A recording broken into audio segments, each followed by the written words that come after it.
In this video, I'm going to show you how to add the Sui Wallet extension in Chrome step by step so you can get it installed quickly and start using it without any confusion. If you've been looking for a simple guide on how to find the official extension and add it safely to your browser, you're in the right place.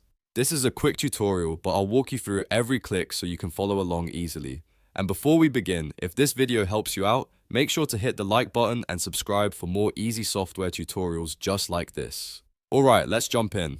First, open Google Chrome on your computer. Once Chrome is open, look to the top right corner of your browser and click the three dots menu.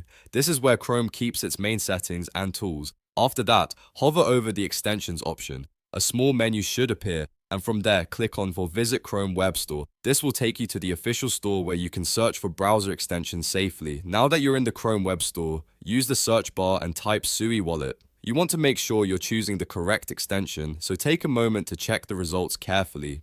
In the search results, click on Slush, a Sui wallet. This is the extension you're looking for. Once the extension page opens, look on the right side of the screen and click the Add to Chrome button.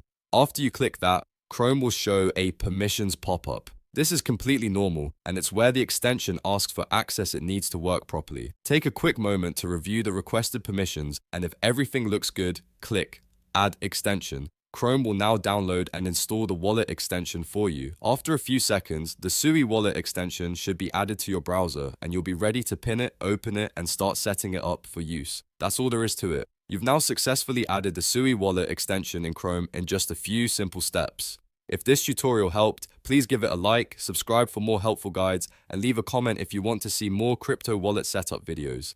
Thanks for watching, and I'll see you in the next one.